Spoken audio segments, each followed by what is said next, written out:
We're back. Yes, we are. We are back for another interview between female founders of a D2C company. And I'll just jump right in, introduce myself, Steffi Schmidt, founder of Fig for Kids. Noa Arias, founder of Bloomers Intimates, co-founder with my mother, Shaula Yamini. Both underwear companies, which we joke a lot about, given that that's not everybody's first idea that comes to mind when they think about starting a company. But why don't we find out what led you to start your company and how you came upon the idea? So my business was really a pandemic-born business. I was at my mother's house. We were folding laundry, and she picked up a pair of old underwear and started lamenting about how she couldn't find anything similar these days. It was high-waisted, it was full coverage, it was lacy, it was comfortable and sexy. And my first response was, I don't want to hear about your underwear. But then I was like, this must exist. And I went on the hunt on the internet, as one does. My sister-in-law looked too. We're very good at Google. Internet shopping. And we couldn't find anything. And I started to think maybe she has an idea here. So that's how Bloomers was born. And they do say that the best companies are those that come from solving a personal problem. I mean, Fig is exactly the same genesis story as Bloomers in the sense that for me, it was my kids. We have a children's clothing company. But same idea. I had this one pair of children's underwear that I'd gotten in Europe during a trip. And my kids just loved this pair. And I assumed there had to be something similar in the US and just could not find anything. For us, the main driver for Fig for Kids was really having an option that was non-toxic, which European standards are just completely different than what we have here in the US in terms of textile regulations. So for Fig, it was not a moment with my mom, but it was a moment with my kids where I thought I just wanted something better for them. And I think those really are the ideas that you can bring to life when it's a personal problem that you're trying to solve.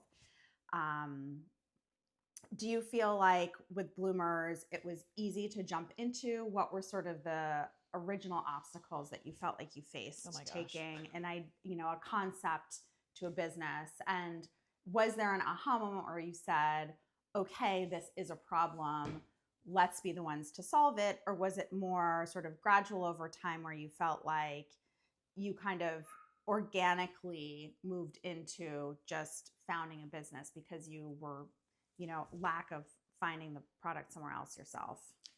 So, once we discovered that my mother could no longer find underwear to her liking, which, by the way, those underwear were from Europe also. So, fun fact, and we should just all move to Europe. Just sell our companies and move there. So the first thing we set out to do was to understand if it was just my mother who had this problem.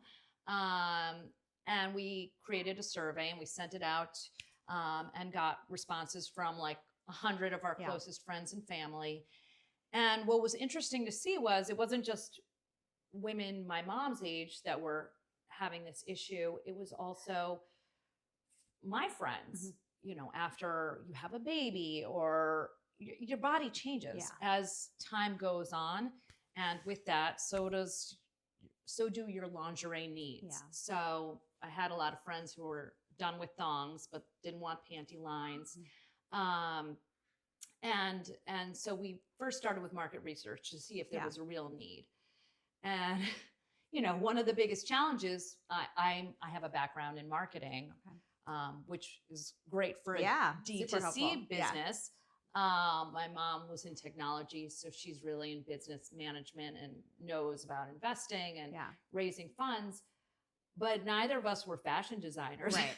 Yeah. So, that was a real challenge, and it was COVID. So how am I going to get in and meet anybody? And how am I going to find fabrics and touch and feel them? Yeah. Our first batch of fabric, which was only in market for like 3 months, I found it on the internet. And it was you should see trying to find fabrics on the internet. Right. You don't know if they're appropriate for Right. underwear. So I would have a huge roll the size of a couch that was really for lace curtains. Right. So Yeah. that was always a challenge. And how about you? Yeah, I think, for me, I was a corporate lawyer. It didn't really cross my mind that I would be the one to solve this problem, but I just became really engrossed in researching the problem and found that it was what I was thinking about, talking about, sort of outside of work in a way that I just felt so passionate about. And it kind of ignited in me this curiosity of solving a problem that I hadn't felt for a long time. But I had the same challenges in the sense that, as a corporate lawyer with no background even in marketing, my Instagram account personally had been dormant for years. Oh, yeah. I didn't really know where to even start. I did know that the pair that I had that was a sample had come from Europe, so I really focused my sights on exploring European manufacturers and made one good connection after the next, which for me, I think talking to a lot of people, asking people for help, connections, networking, going to trade shows, I really just spent the first portion educating myself before I even decided that I could potentially pull this off. One of the things that I grappled with a lot was whether or not I needed a co-founder, because there was a lot of, I have a lot of operational skill sets, but I don't have any background in marketing or advertising, social media, any of that. And so, I went through the process of deciding, should I do this on my own and essentially try to educate myself and adopt the skill set for myself, or should I partner with someone else? Ultimately, of course, I decided not to find another co-founder. But how did you decide with your mom that you wanted to do this business together? Was that a conversation? Did it just happen naturally? Well, my mother and I have a long history of working together. So she ran a software company, Okay. and I had worked for her when there were probably 10 people there. Okay. And that was very challenging. Yeah. Then fast forward to a few years later, there were a few hundred people, and I was like, okay, I can do this. And it was fine because, it wasn't so intimate. Right. Also, I met my husband there. Right. So a couple things that worked out. Thanks, Mom. But, now, like, we talk about it, it's, 99% of the time it's great. 1% of the time there are arguments. Obviously, there have been times when it's more than 1%. Right. It was really when we were both, we have different skill sets and different backgrounds in business. And I feel like in the beginning, you can't really have two people that are exactly the same, level of influence and decisions. So we did butt heads a bit there. Now my mom has stepped more into an advisory role. I mean, she wants to, travel and enjoy her life, but she's still very involved in the day-to-day. It's just, I've got more of the day-to-day in the weeds. Yeah. She, strategizes on product and overall business decisions and negotiations and things like that. Whereas, I am more operational. Yeah. I do find that one of the issues that seems to come up with individuals I talk to that approach me about starting a business or who are thinking about starting a business is that they don't know how to start, or once they start, how to continue to move forward. That there's, in a sense, because it involves being all things at all times, there is this sense of, I don't know what to do next, or how do I take it to the next level?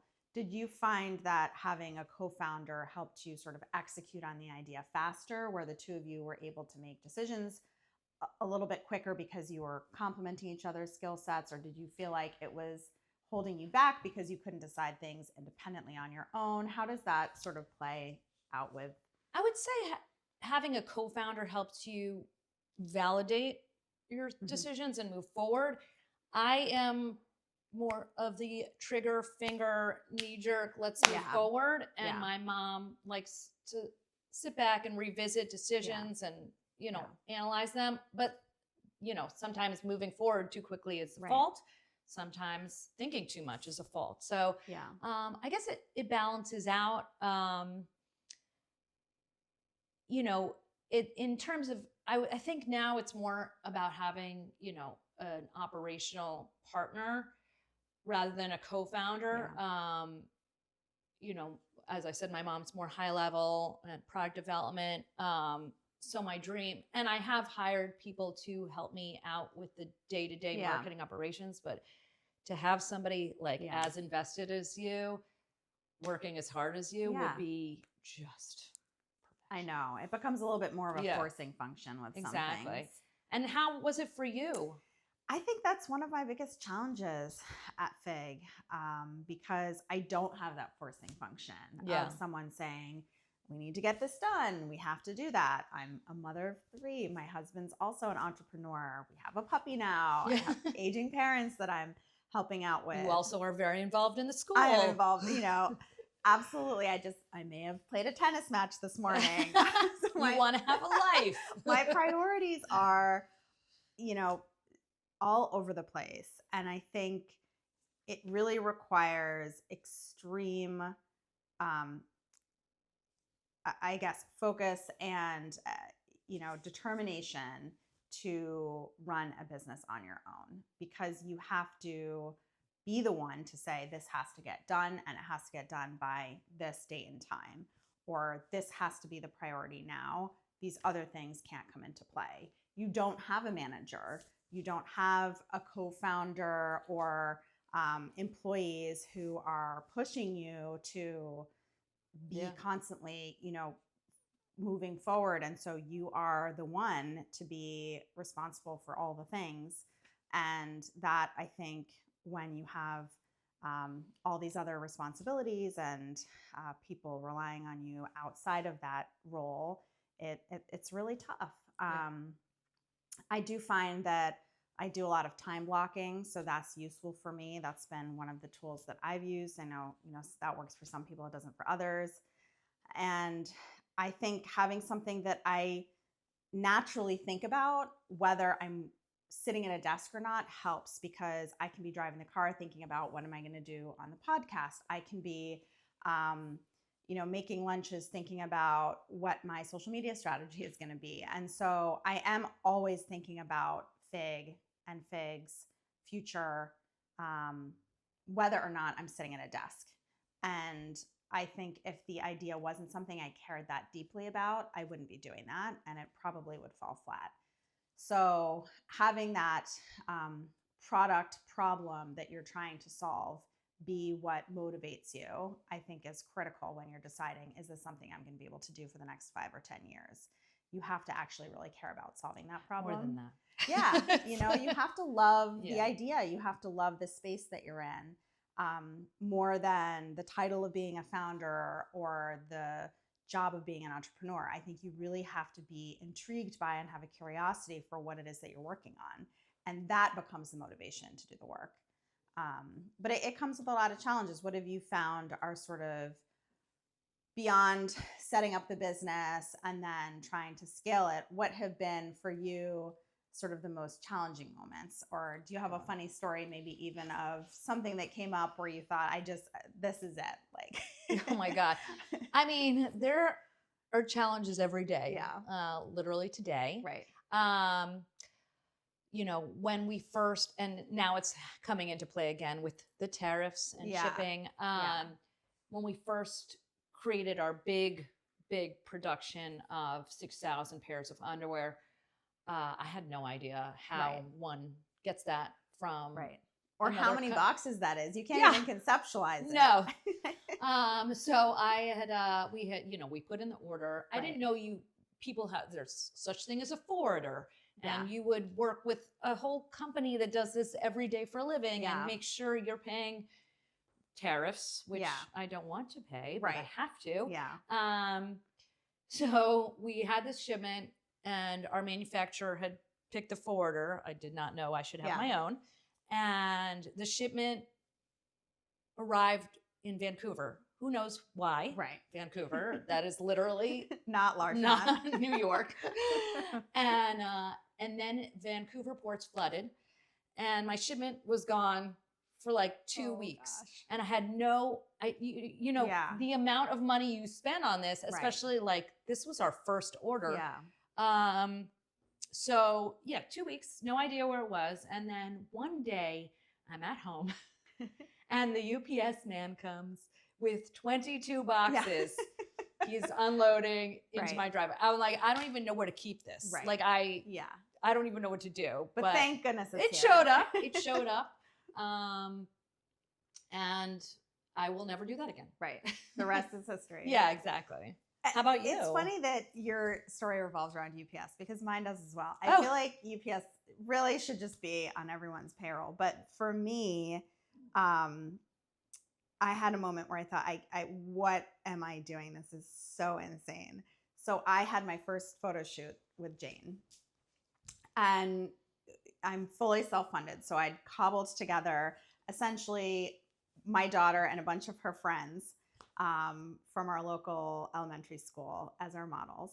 And I told their parents to bring them to the beach. We were having the shoot at Rye Beach because we really wanted sort of an organic feel. And I said, meet me at Rye Beach at this time. Luckily, the weather cooperated. It was in October, so it had to be warm enough for the kids to be running around in underwear. Risky.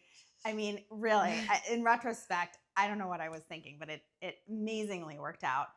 But the samples that I needed, because we didn't have our inventory yet, we wanted to have the photography for the website, which we needed to have up and running before we could launch, hadn't arrived yet. So I had nothing to put on the kids. Always the story. Nothing. Oh, no. And so the shipment of samples was supposed to arrive a day before the photo shoot. And a day before, they hadn't arrived. And I thought, what am I going to do? So I was tracking this shipment, hunting down the UPS guy. And I am not exaggerating when I tell you that on my way to the photo shoot, I was driving around town looking for the UPS truck. And did you find him? Flagged it over on the side of the road. Made him go in the truck, find my box of samples. They were in there, and took the box straight from the truck to the photo shoot. Oh my! And I thought to myself, I cannot do this anymore. This is too crazy for me. I would never. What am I doing? Like, I'm going to get arrested for. He's like, there's a photo of you up at the UPS office. Do not pull over for her. Now the photographs turned out beautifully, and they are really, they tell the story of Fig, and we use them every day to communicate sort of what our product is about. And but wow, that was a close one. And I feel like I've had a million moments like that since then. And I love to tell myself, like, you know, you did this to yourself. But I do think that it goes back to what we talked about in terms of founding your company. Nobody could have made me do that but myself. And I really do it because I am so passionate about solving this problem and creating a better product for consumers. I'm just thinking, can you imagine if you had a boss that was like, go find that UPS truck, make them show you what's in it? You would be like, no, I quit. You do crazy things when it is your company and you are trying to make something happen. And I think that's probably also why so many businesses fail, because it does require that level of dedication and commitment to fully run a business. Because even if you have hundreds of employees, at the end of the day, it is you chasing the UPS truck down, you know, proverbially as you scale, but it's on you to make those things happen for yourself and for your customer. What is a story maybe of something that didn't end as well? A lesson learned perhaps that you know, now reflect back on and say, well, you know, now I know better, but at the time I made this silly mistake and I thankfully learned from it, but something that maybe another founder starting out would be curious to learn about. I Lengthy. Oh my God. I mean, I've had so many things that, Right. you know, everything is a lesson, right? Everything Is a lesson. Yeah. I feel like I had hired this firm to take care of content. Yeah. And I did not, it was at the time, you know, remember how I was saying there was a time when it was more than 1% of conflict between me and my mom. And I was just, like I said, I also am very quick to move forward. I trigger finger. I just want to get things done. And I hired this firm. I did not ask to speak to any of their previous customers. I took all of the presentation with the testimonials at face value. And let me tell you, huge mistake. Yeah. I signed a contract where I had to give, I think it was 30.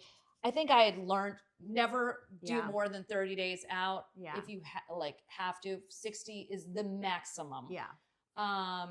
It was a huge learning lesson. Yeah. It was a big mistake. But now I still have to have somebody remind me to talk to previous clients, get referrals, know who you're working with, and don't just take whatever you're getting at face value. Yeah, that's a really great anecdote. I think for me, same. I think you feel this pressure to just move forward at such a clip that you are, sometimes your blind spot is a little bit to take a step back and to explore whether or not that is the right next step. I think for me, something somewhat similar is I felt like I had to say yes to every opportunity, and I had to give everybody product who said that they were potentially going to, you know, have a placement for me.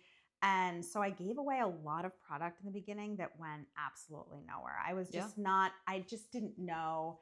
And I don't think I didn't scrutinize the opportunities as well as I should have. And so I just assumed, oh, if I'm giving someone product, of course I'm going to get something in return for that. I didn't understand. And it sounds naive, you know, now in retrospect to say it, but you learn that there are ways of the world, as it is with social media. And the more savvy you become, the more I think comfortable you get saying, no, that's not a good fit for us. And learning sort of where your audience lands and what makes sense for you in terms of opportunities you say yes to helps you refine a little bit more where to put your limited energy. And I think some of that just comes with time, but it does, I think, strike a chord with me to take a step back and sometimes say no or not right now, because not every opportunity is going to be a right fit for you. Maybe it is perfect for someone else,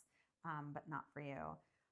What do you think about now in terms of your journey when you look back? Are you exactly where you thought you'd be this many years out? Have a lot of things changed?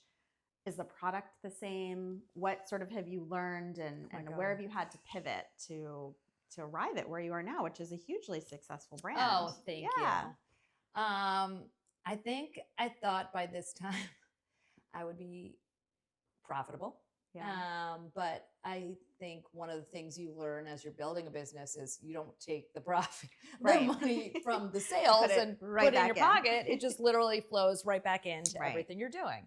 And if you want it to grow, that's how it's going to have to be. I keep a very, very detailed financial sheet.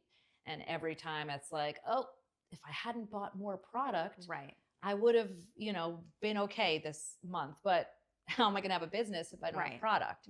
But it's, and that goes back to the learning curve as well. Exactly. And I think one of the things I heard from the beginning from other founders of companies was you never want to run out of inventory, because, that's, you're paying for ads, which you can't stop because there's momentum there and there's a learning curve. To drive people to your site, if you don't, and this has happened multiple times, like we launched a new product, no idea if people would like it or not. It was very foreign to me. People loved it. And it was gone. And I was like, and it took months to get it back. And in the meantime, I'm just spending money on ads to drive people to my site for something that's not there. Of course, you can have a wait list and then, but it's not the same. It is not the same. Having an inventory driven consumer product Yeah. is a whole other ball of wax. And now How's it going for you? It's going. I think, one of the things I've learned is that everything takes longer than you'd like. And so we've been in product development for bralettes and for socks for a few months now. And I really wanted to have rolled them out by now. There's additional pressure since we manufacture in Europe to get those in before the tariffs kick in. But, short of me flying over to Portugal and hovering over people, which I have contemplated, it's tough to be relying on other people who don't have that same urgency as you do. And at the same time, it's been a good lesson for me to understand if I want to launch a product, I need way more time than I think. I need to start thinking about that 12 months prior. Yes. Not 6 months prior. Even if I have my, designs and everything ready to go, the back and forth, all the details, people don't see. Fabric, it takes much longer than you think, photography for the website, all the rest of it. So just trying to get the timing of things right, I think with inventory is really a challenge. And you become a little bit more sophisticated and based off of your own experiences can fine tune that a little bit more. But I think that's probably an ongoing challenge for all sort of consumer businesses. Trying to sort of hit the sweet spot in terms of having the right amount of inventory at the right time. So we've talked a lot about getting the business off the ground, things we've done well, challenges we've run into. Do you have any regrets?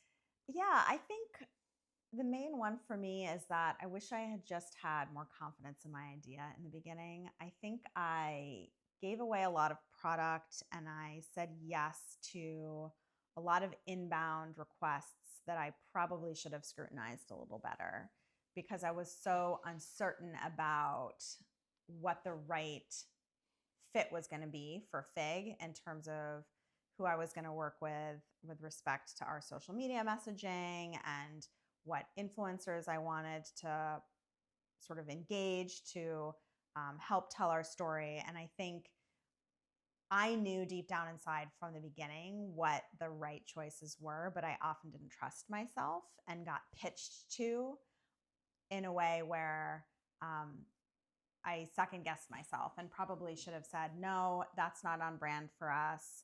I'm sticking to my strategy. I'm sticking to my business plan. I'm sticking to the things that innately feel right for me. And I think after just 1 year of Fig being out in the world, I have that confidence now where I'm much more able to discern who to work with, what opportunities to say yes to, and what to say no to as well. But it's stressful. And I do feel like, the other thing that I really need to work on is just I hate the word balance because I just don't believe that it exists. But having maybe a better strategy moving forward in terms of how to deal with tough decisions and difficult moments. And I sort of wonder what your strategies are. How do you cope with, the stress of being sort of on 24/7 and having this huge responsibility with respect to Bloomer's success? Coping is an interesting question. Hard drugs. Exactly. A drink of wine. I try and keep work to weekdays. Yeah. Boundaries. Boundaries are huge. I work with my mom, so sometimes the only time I'll see her is on a weekend and she wants to talk about work and I have to be like, no, not today, Mom. Yeah. But I really do have to do a better job of not working at night and detaching, from my phone. Every year I'm always like, my New Year's resolution is don't use your phone so much, but that's where I do a lot of my work. Yeah. So it's hard. Yeah. And you don't want to be the blocker to something either, but it is tough to turn it off. Yeah. And I do have a new dog who's very cute and she tries to type on my keyboard and she will go sit with me on the couch while I work and she keeps me calm. How do you? Every founder should have a puppy. Yes. I also have a new dog. The therapy dog I didn't know I needed, but definitely helps me release some occasional stress. I think for me, it's just having other founders that I can reach out to when I have a moment of concern in terms of a decision I'm making, or I'm just questioning myself, or just want to blow off some steam. I think having a job where you're essentially isolated for most of it is really challenging, and having that network of people that you can rely on to just share, bounce things off of has been really critical for me in terms of staying somewhat grounded and just positive about. It's like therapy. It is like therapy. So a dog and a network of good friends and co-founders or other founders has been really useful for me. So what's next? What's next? We'll definitely have to do this again. Yes. This is a great way to think about things, and God, I don't know. No, I mean, every day is a new surprise. Yeah. So yeah, our listeners will be just as surprised as we are by what's next. Exactly. We'll have to sit down and do this again. Yeah, absolutely.